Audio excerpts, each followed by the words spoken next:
the Epstein storm clearly now has singed the royal family, and not just that, from royal palaces to boardrooms to prime ministers' offices. The Jeffrey Epstein files are blowing open the world's corridors of power. Top names are stepping down across continents, humiliated on the streets, questioned on what their role was, under scrutiny. As resignations mount, charges surface, the Epstein files are no longer just revelations, they are a reckoning for the global elite.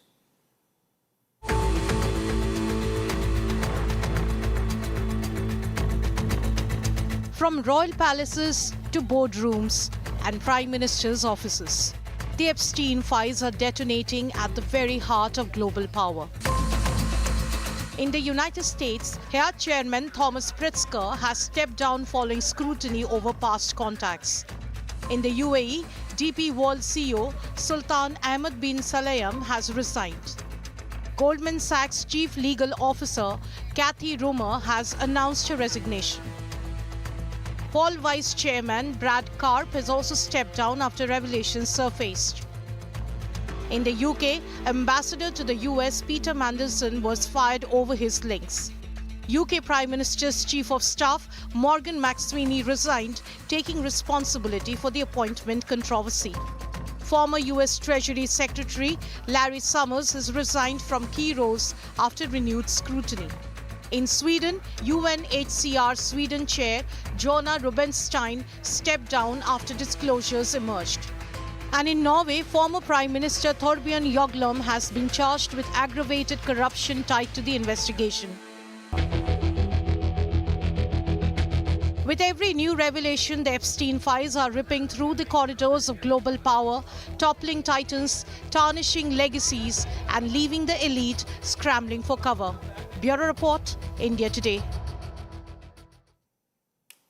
Arrests, resignations, people stepping down and being publicly humiliated on the streets, being asked on what their role was, where the Epstein files is concerned. Back home in India, there have been several names that appear in the Epstein files. The fallout, though, the tangible impact of it, has been minimal compared to the world.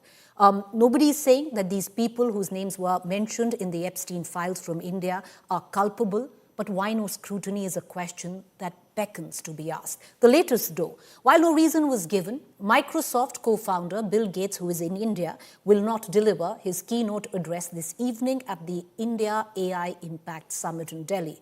In an official statement, the Gates Foundation said the decision was made after careful consideration and to ensure the focus remains on the summit's key priorities.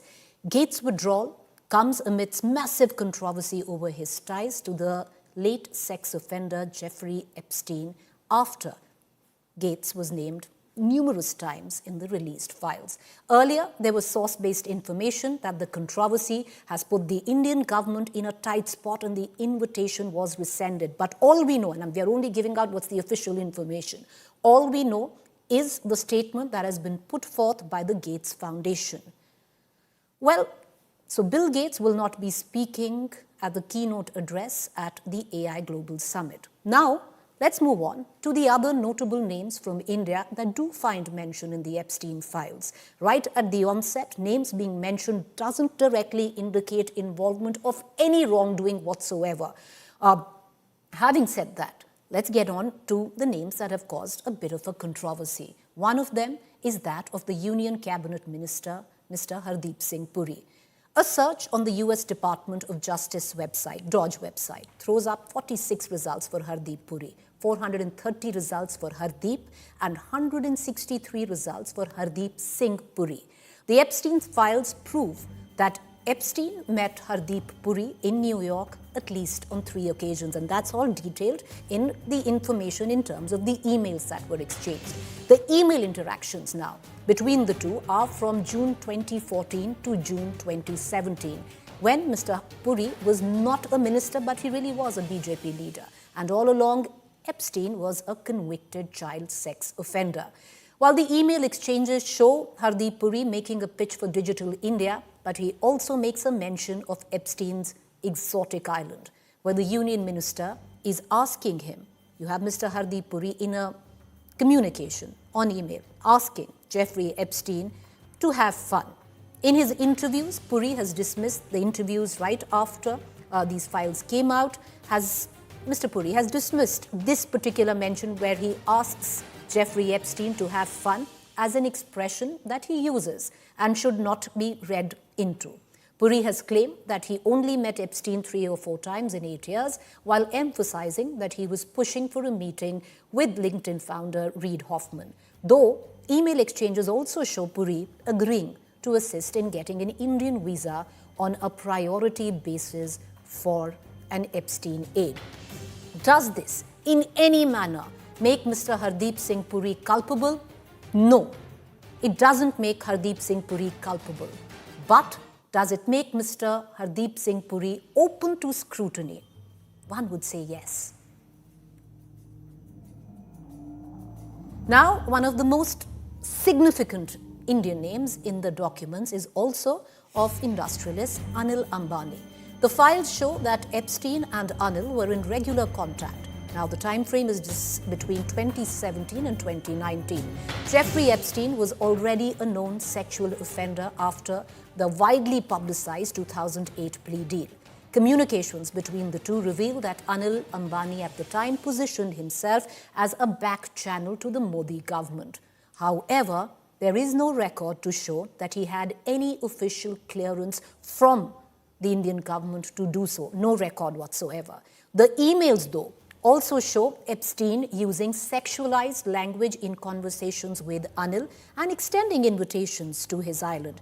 There is no evidence in the emails that Anil Ambani made any such visit to the island. However, in a conversation on March 9, 2017, Anil Ambani asks Jeffrey Epstein, "What is your suggestion?" This was a conversation.